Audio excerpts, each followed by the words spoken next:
There are three main reasons why I failed in freelancing, and in this video, I'm going to be going over these reasons and giving you a bit of advice as to how you can avoid them.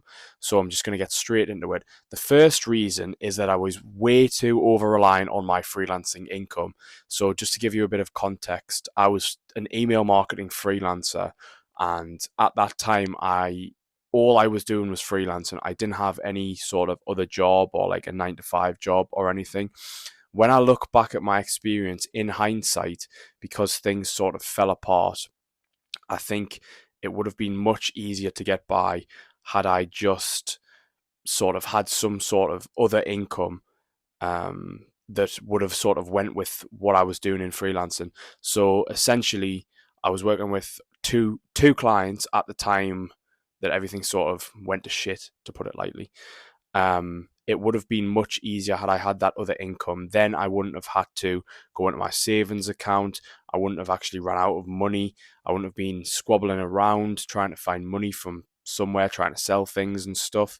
So I think definitely if I had the chance to do it again, I would have done my freelancing alongside having some sort of 9 to 5 job. The second reason I failed in freelancing was because I simply put up with bad clients when I simply shouldn't have.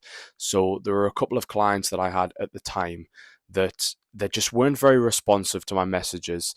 I remember there was one client in particular. Obviously, I'm not going to name names, it's not fair. There was one client I was working with, and this client, every week I had a meeting scheduled with the CEO of this brand, and without fail, 90% of the time this meeting would be rescheduled. I would be sat there waiting on the Zoom call, waiting for this person to show up to the meeting. And what I should have done really, I mean, at the time, I look back and I give myself a little bit of leeway because I was trying to obviously build something. I was fairly new, but obviously as time goes by, you sort of get more mature and more wise. In hindsight, I should have said, look, I value my time. I think obviously that you value yours. I would like you to show up to this meeting just to sort of give me the respect that I deserve. I'm giving you the respect that you deserve by obviously scheduling this meeting. And what I used to do is I used to give the CEO sort of a report on how the emails were doing. For if you didn't know, I was an email copywriter. I was an email marketing guy. I used to write emails for mainly for e-commerce brands. And yeah, I mean, in hindsight, I should have said, look, I'm not going through with this if you guys aren't going to be willing to show up to the meeting. The third reason, I think it's the most popular reason why a lot of freelancers and generally people in the online space struggle right now, is due to oversaturation. Now, let's be clear, the freelance market over the past couple of years, it's just got so massive and so saturated that it's pretty much, I wouldn't say impossible, because, there are a lot of people who are being very successful at it, but there are a lot of people, and myself, I was one of these people who simply didn't stand a chance against the amount of people that you were competing against, that I was competing against.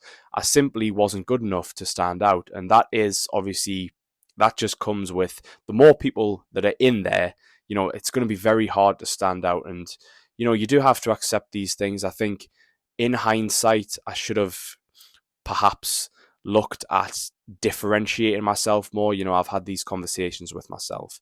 I should have been looking to create a better offer. I should have been looking to create a better sort of attention grabbing cold email. But I think the main point being that the market is, or was at the time, it still is, just generally very, very oversaturated. And that's the main reason why I struggled to onboard new clients, why I struggled to even reach new clients in the first place. I mean, I was sending, I remember I used to send 50 to 100 cold emails per day, and I would get nowhere. I think the market at the time, and it still is obviously very, very saturated. And obviously, I don't want this video to be sort of me sort of putting down other freelancing guys and saying like, oh, you're never ever going to succeed. I'm basically just coming onto this channel and sharing my own personal experience. I'm sort of giving you a little bit of a heads up as to the issues that you are or will encounter if you are currently in freelancing. So obviously I'm not trying to put anybody down at all with this video. So yeah, thanks for watching. If you're new to this channel, please subscribe, like, and share, and stay tuned for some future videos.